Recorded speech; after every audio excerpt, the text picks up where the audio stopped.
हाय दवेल गुरु में आपका फिर से स्वागत है। और मैं क्लास 10th का फर्स्ट चैप्टर वास्तविक संख्याएं के इंपोर्टेंट टॉपिक को पढ़ा रहा हूं।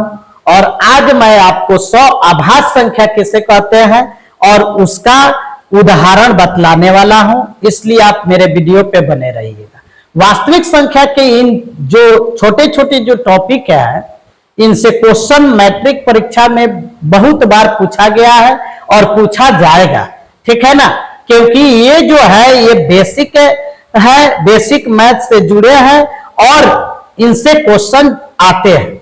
ये भी ध्यान में रखिएगा कि इन टॉपिकों को पढ़ने में कम से कम समय लग रहा है और क्वेश्चन भी इनसे ज्यादा आता है।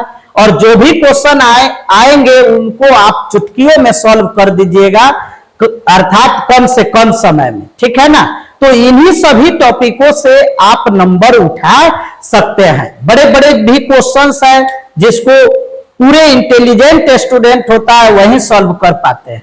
एवरेज वाइज कुछ बच्चे उसको सॉल्व नहीं कर पाते हैं, इसलिए आपको नंबर उठाना हो मैट्रिक में तो इन छोटे छोटे टॉपिकों को जरूर पढ़ें। और इन टॉपिकों में मैं जो भी इंपोर्टेंट टॉपिक है उस पर VVI लिख दे रहा हूं या जरूर बोल दे रहा हूं कि मैट्रिक परीक्षा में पूछता है, ठीक है। तो इसलिए आप मेरे वीडियो को जरूर देखें। अगर मेरे चैनल को आप सब्सक्राइब नहीं किए हो तो सब्सक्राइब कर लीजिए, सोचिए नहीं, कर लीजिए। आपके लिए यह चैनल बहुत ही लाभदायक रहेगा, इसलिए आप इसको सब्सक्राइब कर लीजिए, ठीक है ना। तो यहां पे हम लोग क्या देखते हैं, चलिए 100 अभाज्य संख्या। यहां पे टॉपिक क्या लेंगे, 100 अभाज्य संख्या को प्राइम नंबर। आज से ही मैट्रिक का तैयारी कीजिए, 10-10, 15-15 घंटा पढ़िए, ठीक है ना। तब जाके आप 400 प्लस नंबर ला सकते हैं। वैसी दो संख्याएं जिनका जिसके उभयनिष्ठ गुणनखंड क्या हो, उभयनिष्ठ गुणनखंड, यानी गुणनखंडों में जो उभयनिष्ठ संख्या है उसी को कहा जाता है जिसके उभयनिष्ठ गुणनखंड की संख्या एक हो, क्या हो, एक हो, उसे क्या कहेंगे, सअभाज्य संख्या कहते हैं। सअभाज्य संख्या कहते हैं, ठीक है ना। यहाँ पे उभयनिष्ठ गुणनखंड की संख्या मतलब दो यहाँ पे संख्या है तो दोनों में क्या मिलना चाहिए, केवल एक मिलना चाहिए, ठीक है ना। यहाँ पे ध्यान दीजिए, अर्थात जिन दो संख्याओं का मस या HCF एक हो, उसे क्या कहेंगे, उसे सअभाज्य संख्या कहते हैं। सअभाज्य संख्या कहते हैं।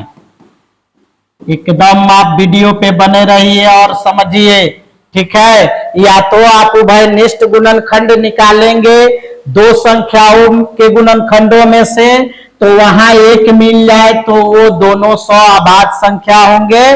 और साथ में जिन संख्याओं का मस एक मिले, ठीक है ना, तो उसे हम क्या कहेंगे, सअभाज्य संख्या कहेंगे। अब यहाँ पे आपको ये चीज देखना है कि उभयनिष्ठ खोज रहे हैं तो वो भी मस का ही काम कर रहे हैं, ठीक है ना। उभयनिष्ठ हो तब भी या मस की प्रक्रिया कर रहे हैं तभी वह मस कहलाता है, ठीक है।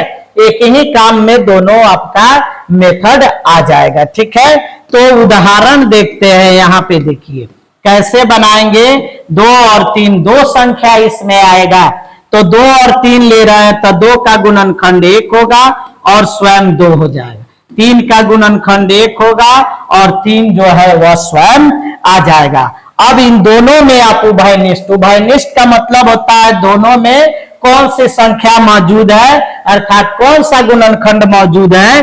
तो यहाँ पे देखिए इसमें 1 मौजूद है तो इसमें भी 1 मौजूद है। तो इस तरह से ये 2 और 3 का जो संख्या है, ठीक है ना, ये क्या है, 1 जो आ रहा है यह 1 ही क्या है, उभयनिष्ठ गुणनखंड है।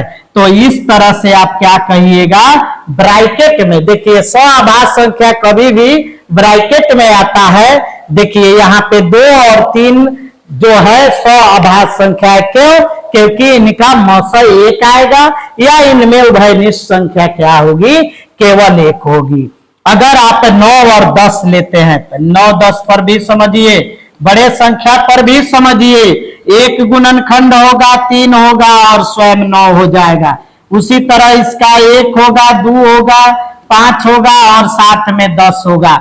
कितना हो बड़ा संख्या हो, गुणनखंड कर लीजिए। और उसमें देखिए इसमें 1 है, इसमें है, हाँ है, ठीक है ना, 3 है इसमें 3 है नहीं, 9 है इसमें 9 है नहीं। तो बाकी संख्या इसमें का ना इसमें है और इसके बाकी संख्या ना इसमें है, केवल हमें क्या मिला, 1 मिला, केवल क्या मिला, 1। यानी दोनों में, दोनों यानी 9 और 10 के गुणनखंड में उभयनिष्ठ संख्या 1 है और जो 1 है वही मस कहलाएगा, जो उभयनिष्ठ है वही मस कहलाएगा। अर्थात 9 10 भी क्या है, ये सआभाज्य संख्या कहलाएंगे, ठीक है ना। इसी तरह आप लिख लीजिएगा 5 6, ठीक है ना, 7 11, ये सब क्या होंगे, ये सब सआभाज्य संख्या कहलाएंगे, ठीक है ना। इसका आप स्क्रीनशॉट ले लीजिए, ठीक है। छोटा छोटा टॉपिक है, इसको आप याद रखें।